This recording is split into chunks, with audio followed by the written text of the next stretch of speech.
Hi guys. So I want to talk about Mamdani. All right, and maybe Eric will choose a different title, but I'm thinking Mamdani screams Allahu Akbar in 10, 9, 8. And I say this because people made the point that no sooner that than he won the election, than we saw a completely different Mamdani, the one in which he made what was a clearly divisive speech.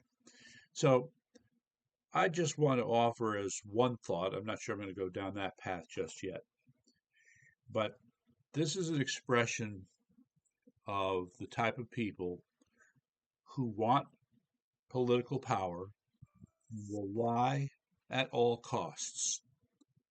And then once they have that power, now you get to see who they really are. So I think there's quite a few voters who, in a relatively short period of time, are going to discover that they have been had. But, and I need to bring it up, remember, Mark Twain said it's easier to fool someone than to convince them they've been fooled. So you're going to have a lot of voters who, in the face of a lot of evidence showing that Mamdani turned out to be a pretty poor choice, will still not admit that they made a mistake, although they'll probably never vote for him again. So here we are. We are now graced with a socialist, communist wannabe person who has been elected mayor of New York City. I think we can call this somewhat unprecedented. Bill de Blasio was also a communist, but he hid it. When you look back in time, he was involved with who were they? Sandinistas in Nicaragua. Let's go like Jim Himes, the federal representative from Connecticut. Same ilk, same ilk. Okay, so here you go, guys. Let's look forward to those grocery stores that look a lot like the ones that were in the Soviet Union and in Cuba, and they just seem to have trouble keeping them stocked. And that's putting it nicely. So, government control is no substitute for market forces. When will we learn? Okay. And it has to do with the fact that the people who are Marxists have this hang up on what they think of as fairness, fairness in the context of fighting oppression, that really creates a social order that is just horrible. All right, I don't have to repeat it, but I'll repeat it anyway. So we think back to what it was like, the bread lines, the empty stores, etc., in the Soviet Union, right? Same for and in the Eastern Bloc as well. Poland, Romania, Hungary, same problem. Now we move to, and somehow they got by too, by the way. That, but that isn't saying much. And then you think of Cuba, and a more recent example, Venezuela.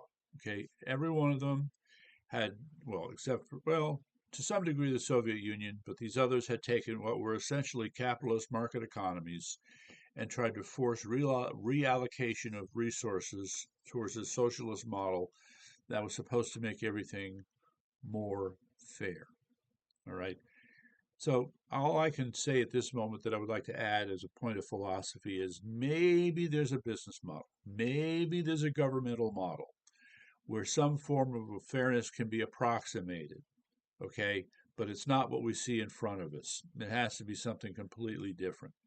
People have talked about capitalism with enlightened self-interest, and I'd say there's been more of that than we realize. That's another discussion.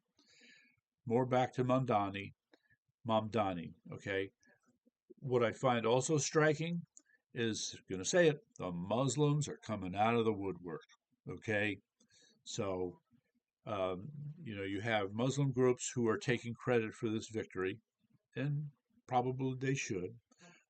But when you look at the composition of the electorate that voted for him, one of the shocking numbers is that something like 70% of, we'll say liberal women, for lack of a better term, but young voters, young female voters under the age of 30, 70% of them voted for Mamdani. So I have my comments. I'll hold back on some of them for now, but I just point out that this was clearly a significant block. Without that block, he would have still won anyway, but it is a standout. So I think this is a reflection of how Mamdani has tried to, shall we say, pluck the heartstrings of voters. And then again, yes, a lot of people admit he clearly struck a nerve when he was talking about all things related to affordability. And the other point is all the points about his inability to really act on the things that he's promising. That's going to be another hot issue, and that's going to take, well, several months to unfold. I mean, we're looking at what, June or July, by which time people are going to start to ask themselves, well, what's really happened here? Also, just to mention that Speaker Johnson, I think, made a pretty good, straightforward accounting of the mistakes that the voters in New York City have made by opting for someone who is an avowed socialist. Okay, so lack of meritocracy, lack of competence. You're going to see there won't any notion of prosperity is pretty much gone. But I'm going to throw in, well, two others here that I think are pretty important. The first is, and this is not talked about that much, but when you look at socialist countries, one of the striking features is they are not very innovative.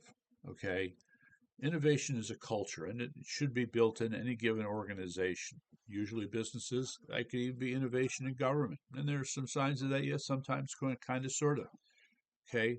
But so long as there is some, well, I'm going to say capitalist, for lack of a better, enterprise. Okay? I'm going to say enterprise oriented mindset or culture, you can expect to see forms of innovation take place. These do not show up in socialist countries. And in fact, let me tell you one little quick story. I met a guy who is an electrician, and he was from Romania. And when he came to America, he immediately got himself to be as American as possible. And he told a story about how he worked in a plant in Romania that made TV sets. And the TV sets came off the line. They were made, but they didn't work.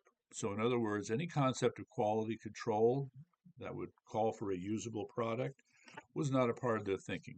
And I think you can begin to appreciate this is kind of the materialist mindset of communism. You'd think of just stuff. People want stuff, okay? How the quality of the stuff, condition of the stuff, the usability of the stuff doesn't matter. You just want to make stuff. And that's what they were doing with this production line for TV sets, and you can sure it was in other areas. And remember the Soviet Union, terrible reputation for their cars as well. It's the same mindset, okay? So now that mindset gets to come to New York City. So look for a government which will be taken over by these crazed socialists. And when all of this will lead to the other part that's related to the lack of innovation. The striking thing about socialists is that they think that we have all the answers. Everything's been settled. We know exactly how it needs to be done. There's nothing that has to be fixed. There are no debates or discussions to be had. There's nothing that has to be modified or improved in any way. We know the answer. This is it. We're doing it. End of discussion. Okay, the problem with that, of course, is the rest of the world around you is changing. It is improving. It is evolving, and you're not. So it's only a matter of time when that gap grows to such a point where it's painfully obvious that something has to be done. Cuba is still, slow on the uptake here, but they've had to make some adjustments. They've had to embrace some small pieces of capitalism in what they do. It just shows that socialism is totally out of step with human nature and how cultures operate. That is the fundamental problem as far as I'm concerned. So those government grocery stores, that's right, they're going to be a disaster. Freezing rents, well, it'll take longer, but that'll be a disaster too.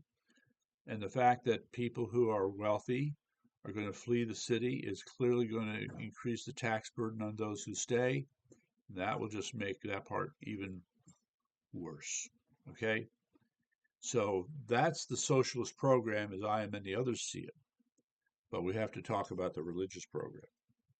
Okay? He is a Muslim, and he has really held down his Muslim nature throughout the campaign. And as I just said, he makes this speech. I'm sorry, it is Muslim motivated. I don't, whatever you may think. So we're going to see some religious tensions in this city like we've never seen before.